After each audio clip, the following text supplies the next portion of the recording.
हाँ यार एकदम सही जी, समझ गया, बहुत तेज हो तुम लोग। ये देखो बन गया क्लोरोबेंजीन। बस यही आपका क्या होता है बेटा, मुंशलिकर रिएक्शन होता है। क्या होता है बच्चों, ये आपका मुंशलिकर रिएक्शन होता है। इसको कॉपी करिए, इसका मैकेनिज्म डिस्कस करने चल रहे हैं आपसे, ठीक है बच्चों। ठीक, तो मैं आपको बच्चों एक चीज बताना चाहता हूँ। अभी कुछ बच्चे मेरे पास आए थे, वो बोल रहे सर हम लोग नीट की तैयारी करना चाहते हैं। हम बोले बधाई हो, नीट की तैयारी करना चाहते हो, बधाई हो, अच्छी बात है, तैयारी करो। तो बोले सर केमिस्ट्री पढ़ा दीजिए। हम बोले चलो पढ़ा देंगे भाई केमिस्ट्री, कोई दिक्कत नहीं है, समय मिलने दो हम पढ़ा देंगे आपको। तो उन्होंने, उनसे मैंने कुछ पूछा तो उन्होंने बताया सर कि हम लोग 12th के बाद अपना एडमिशन सोच रहे हैं करा लें किसी प्राइवेट कॉलेज में ग्रेजुएशन के लिए, साइड में ग्रेजुएशन भी चलता रहेगा। तो जानते हो मैंने उनसे क्या बोला, मैंने उनसे कहा आपका तब नीट नहीं होगा, आप नीट नहीं निकाल पाओगे। अब उन्हें बुरा लग गया होगा, तो मैंने उनसे कहा बुरा नहीं मानिए, बट आप लोग नीट नहीं निकाल पाओगे। बोले क्यों सर? मैं बोला आपने अपने दिमाग में पहले से डिसाइड कर रखा है कि आपका नहीं होगा। भाई आपने डिसाइड कर रखा है तभी तो आपने ये सोचा कि सर साइड में ग्रेजुएशन भी चलता रहेगा और इधर हम तैयारी भी करते रहेंगे, और मान लीजिए सर तैयारी वाला हमारा काम नहीं होता है तो हमारा ग्रेजुएशन तो चल ही रहा है, हमारा नुकसान नहीं हुआ। कितना बढ़िया सोच है आपका। बट इस सोच से एग्जाम थोड़ी नहीं निकलेगा आपका।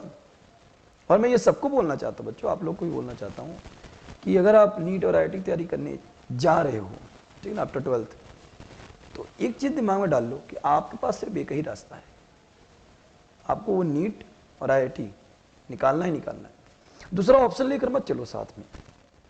मुझे कहानी याद आती है, मैंने कहीं से सुनी थी कि यार एक बहुत छोटा सा राज्य था, तो उसके गुप्तचरों ने जाकर राजा से बताया कि सर आपके राज्य पर पड़ोसी देश वाले हमला करने वाले हैं।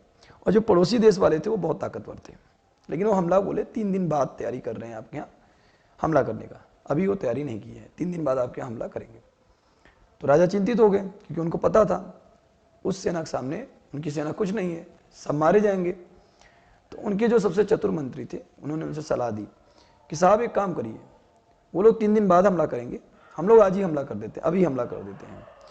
तो राजा बोले अरे यार बेवकूफ़ हो गया, एक तो हम वैसे भी उनसे कमज़ोर हैं, हमारे पास उतने सैनिक भी नहीं है और तुम बोल रहे हमला करने की बात। तो उन्होंने बोला सर देखिए सर मरना तो हमें वैसे ही है, 3 दिन बाद मरेंगे, उससे बढ़िया कि आज ही मर जाएंगे, लेकिन सर आज अगर हम हमला करते हैं तो उनकी तैयारी नहीं है और हमारे जीतने की कुछ न कुछ संभावना बनती है। तो राजा को ये बात उनकी क्या हुई, पसंद आई। तो बोले ठीक है जाओ देश के नागरिकों और सैनिकों को तैयार कर दो युद्ध के लिए। तो जब वहां जाकर बताया गया तो नागरिक और सैनिक वहां की युद्ध के लिए तैयार हो गए, सब साथ में चल दिए। अच्छा, दूसरे राज्य में जाने के लिए रास्ते में एक पुल पड़ता था जिसे पुल पार करके उस तरफ जाया जाता था। तो लोगों ने जैसे ही पुल पार किया तो राजा ने ऑर्डर दिया कि इस पुल को जला दो, तोड़ दो। उस पुल को जला दिया गया, तोड़ दिया गया। ऐसा राजा ने क्यों किया? राजा ने ऐसा इसलिए किया क्योंकि अब उन्होंने सामने क्या रख दिया, सिर्फ एक ऑप्शन, हम जीतेंगे तभी सुरक्षित यहां से जाएंगे, क्योंकि जाने का रास्ता तो खत्म हो गया, जीतेंगे तभी तो यहाँ के लोग मदद लेकर के हम फिर से बनाएंगे और आगे निकल सकते हैं। अब राजा ने एक ऑप्शन पकड़ लिया था, लड़ेंगे जीतेंगे, नहीं तो मर जाएंगे।